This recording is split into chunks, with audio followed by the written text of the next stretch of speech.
This slideshow is to help you understand what's going to be going on this coming year with the K through 6 SDI literacy strand, and specifically about the SDI agreements. Along with this PowerPoint and this slideshow that we'll be doing, you will also receive a short video agreement, an explanation from Ellie Burns, who is our current SPDIG coordinator. I would suggest that you watch that before you watch this slideshow, and the purpose of both is to help you understand what we're asking for in regards to the SDI agreements. This particular slideshow, it will help you understand what's being asked for in regards to the K through 6 SDI literacy strand.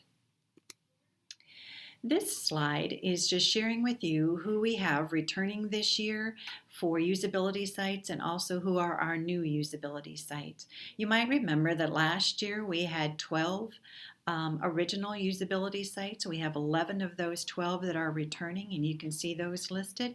And then we also have our new usability sites. So we're excited about our work for this coming year. So what do we want to accomplish during this webinar and in this slideshow? Well, we want to just help the returning usability sites to understand what's being expected this year as far as the agreements. And so really who we have this dedicated to, or who our audience is returning usability sites and also new usability sites. And probably who's attending and listening to this are leaders from their buildings, but also leaders from the AEA.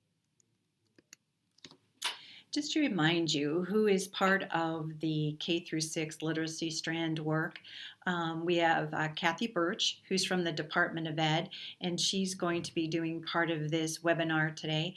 And there's also Sandy Nelson, and that's who's speaking with you right now.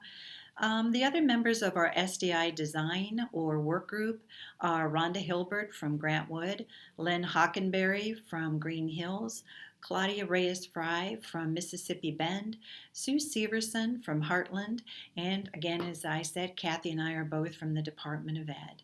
So welcome back this year, or welcome if you're a new site. Our objectives for this webinar are that we would like to cover some orientation of the grant specifically for the K6 strand, and go over specifically the agreements and how they relate to K6 and the work that we're going to be doing this year. We'll also be looking at our professional learning schedule, which was attached to the email that was sent out to you as well, and available in the folder that we'll be using for the grant throughout the year.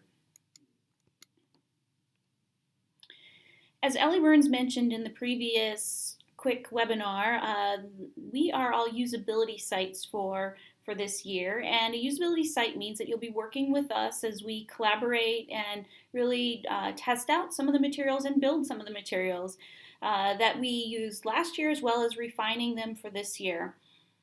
So that is really part of the SPDIG as we get ready to expand this grant and expand the number of schools that we engage in this work. Specifically, there are 5 strands of this work. Ellie mentioned those strands, and I wanted to make sure that you knew what those strands are here, because we do have some overlap in our strands. That meaning that some of our sites have are focusing both on K6, but also maybe on one of the other strands. And it's good to be aware of the range of the grant. You'll see that we have grant strands focused on early childhood literacy, on assistive technology, ourselves on K6, and then there's also significant disabilities, and all of the grant strands will have some type of parent engagement work that we'll be doing in collaboration with the family education partners. But this webinar is specific for K6. As you can see, out of the districts that we have involved, we do have some overlap related to this grant work. If you are engaged in this grant in more than one strand, you'll actually complete 2 agreement letters, and even if you have overlap in the roles in those agreement letters, we still want you to complete those 2 agreement letters so we can have a good idea of the team partnerships related to each strand, as well as to both strands together. So, primarily today, we're talking about the grant agreement letter that was sent out earlier and through the email. It also can be downloaded from this tiny URL. This is the folder that we'll be using to share materials throughout the year.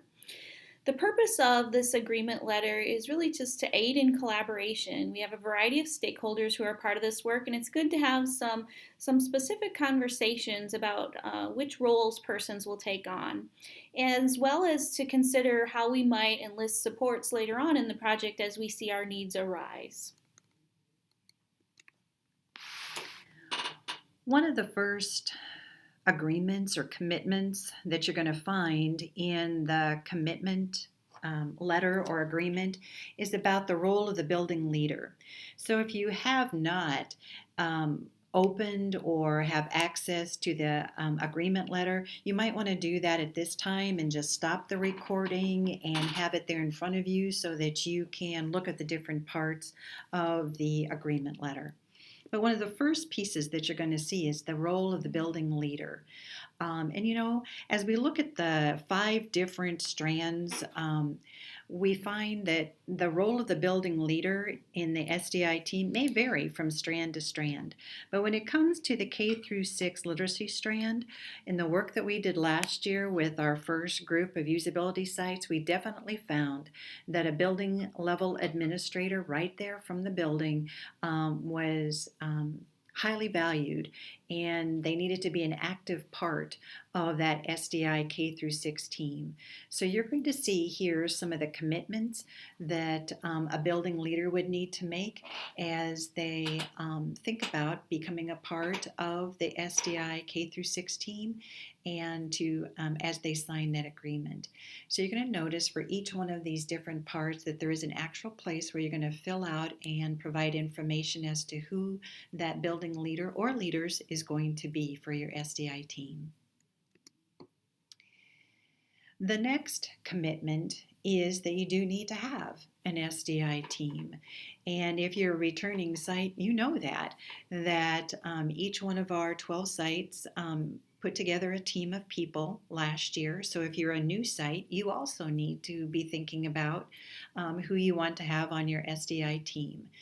This kind of gives you a little bit of information about who it might be and who's also required. As far as who we require to be on that team, it would be all elementary special education teachers that have students on their rosters that have reading goals. Now, this would not include a special education teacher that only has students that take the alternate assessment. You might remember that one of the strands does focus on significant disabilities, and for those teachers, they've been involved with work with Emily Thatcher. Doesn't mean they might be on that strand this year, though. So you do want all of your elementary special education teachers. We just talked about a building leader or leaders, because on some of our teams we had more than one building leader. And you're also going to want to have someone from the building that's going to act as a literacy coach or a literacy contact for the special education teachers. That could be one of the special education teachers themselves. It could be a general education staff person. It really is going to depend on your team and who you have available there in your building and who best would fit that role, or what persons might fit that role.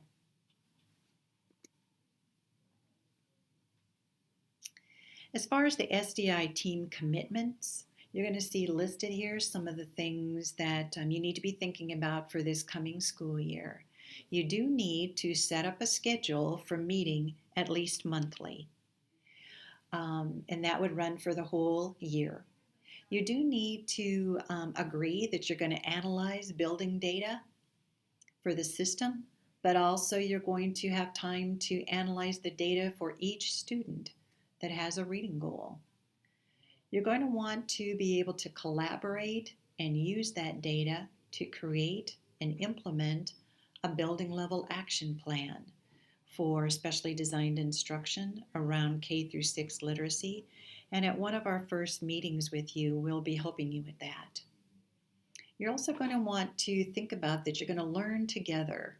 with the guidance of the building leader and the literacy coaches, a variety of things that pertain to the teaching of literacy for students that struggle, but also you're going to be learning a lot about the SDI framework. And lastly, you're going to help each other to implement the changes and to problem solve. So again, on the agreement letter, you're going to notice a place where you're going to need to write the names of each one of your members of your SDI team, which would mean each one of your special education teachers, the building leader or leaders, and also who's going to fill that role of a support person for literacy or a coach. The SDI team also will have coaching supports. We're asking that each SDI team have at least one coach, but could have more than one coach. So some of the responsibilities of a coach include participating in coaches training, including learning about the coaching cycle, as well as specifics about SDI components, as well as learning about K-6 literacy. The role would also include leading coaching sessions as well as professional learning and really aiding in transferring the information that is learned about K-6 literacy back to buildings and teachers and back to practice. They'll also support monitoring of implementation of SDI through the grant as well. So they'll really be facilitating their building and their teachers to embed these practices into their work. So who might be coaches? Coaches could be AEA building assigned staff with K-6 literacy knowledge and experience with struggling learners. It could be TLC staff. It could be district level staff with K-6 literacy knowledge, or even a building level literacy coach as well. And it can also be a combination of any of these things too. These are just examples of possible coaches that might already exist within your system. Some of the commitments and agreements that we have for coaches is that they would attend all face-to-face training sessions, and we have a schedule of those that we've provided. There are both coaches trainings as well as specific K-6 literacy training that we have in store for coaches. That we also want them to attend or watch all monthly coaching webinars, as well as transfer that information back to their team and find specific time to work with their team on that content.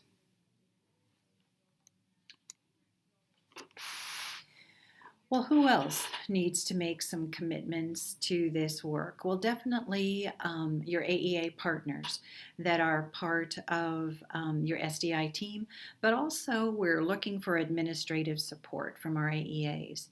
When it comes to identifying your AEA administrative support, you might think, well, what's the role of this person? One of the things we found last year that it helped a great deal if someone at the AEA was informed and knew what was happening with the SDI projects, and that they also kept in regular communication with the usability site and with their staff that were on the SDI teams for those particular sites. So when it comes to the commitments for the administrative support from the AEAs, some of the things we're looking for is that you establish a communication plan with the AEA staff that are on the usability site SDI team so that you can keep in contact with them and learn about the progress that they're making, but that you also collaborate when needed with the usability sites if they need additional AEA resources in order to do the SDI K through 6 work. So again, you're going to see a section on the agreement form that asks who is going to be that administrative contact from the AEA. Now, what are the DE commitments? Well, as you know, from at the beginning of the webinar, we shared with you who's on the SDI design and delivery teams. For this year, it's the same folks that we had last year, but we are also asking each AEA if they would like to find some additional staff that would like to join us in this work. So our design team is also pretty much our delivery team. And what do? Well, they design the training and often deliver the training. We focus on key SDI components that are part of the framework. We do a lot with supporting our sites with their data collection and expectations. But we also support the administrators that are at each one of the sites. We support the participants. We provide a lot of feedback, and we do a lot of planning as far as the whole project in its entirety. So those are some of the DE commitments. We talked about some of the design team commitments. So when you think about the folks that we mentioned at the beginning of the webinar, they do help train. They provide advanced training on specific SDI components. They facilitate a lot of the work that's going on with the coaches, and they help the coaches to be ready to implement the coaching cycle. And we do provide technical support and assistance between webinars and at webinars throughout the whole project and throughout the year. So what's different this year about the SPDIG grant for K6 compared to last year? So for returning sites, last year we had project coaching. So what we found is that our usability site feedback strongly supported the ongoing need for project coaching. This year, the grant will be building the project coaching capacity at the local level, meaning at your AEA and LEA levels. The coaching task team is providing coaches with specific training to support content coaching as well as systems coaching, and this should better support things at the local level. We're also building K6 literacy knowledge early, in that we're front loading our coaches with knowledge before their sites even really get going with the content, and this will be for our new sites in particular. And lastly, coaches will be doing some more feedback to us regarding their coaching practices so that we can gauge how things are working at that building level as well. Regarding K6 professional learning, we're looking at some ways of differentiating. So for example, we're looking at making some of the professional learning optional through using self-assessments and having your own self-assessments guide your work and guide the trainings that you attend. And so we look forward to learning more from you this year on how that works for us this year. We've also outlined 8 key learning objectives for SDI teams. Last year from site feedback, we learned that we really need to kind of look at what are the big rocks, I guess is what we're calling them, that teams need to be doing to really build this SDI work for K6. And so we've outlined 8 key learning opportunities, or 8 key learning objectives for teams. And then lastly, building SDI teams. They'll be using their data this year to develop and implement a building level SDI plan that they'll be monitoring throughout the year, and we'll be doing that with both new and returning sites. So your next steps are that you'll want to complete this letter of agreement and have the collaborative conversations to make decisions about these roles. You can email these agreements back to myself, Kathy Birch, at iowa.gov, or you can upload them to our shared folder at the link that I mentioned earlier, and that was included in your email. So what is upcoming? So we have several things planned for you this fall, winter, and spring. Our returning sites have a kickoff starting this fall, and then we'll have a retreat this spring. In the meantime, coaches from both new and returning sites will be receiving coaching training, specifically on the coaching cycle, as well as K6 literacy training to prepare for building level work. Our new SDI teams will have their kickoff this winter in November 9th and 10th, so mark your calendar. And then they'll be joining returning sites for the retreat at the end of the year. And then coaches, we have a packed fall and spring for you. And so please refer to the training schedule for the types of coaching that we'll be doing this year. There are 2 types of coaching in particular. You'll have coaching that is cross strands, but you'll also have coaching that is K-6 literacy focused as well. So look for those in that attachment. And if you need additional information, you are welcome to drop us emails, phone calls. Both Sandy and I are happy to take questions, and we know there's probably questions after this, and we would be glad to answer those for you. Thank you very much. We'll be seeing you soon.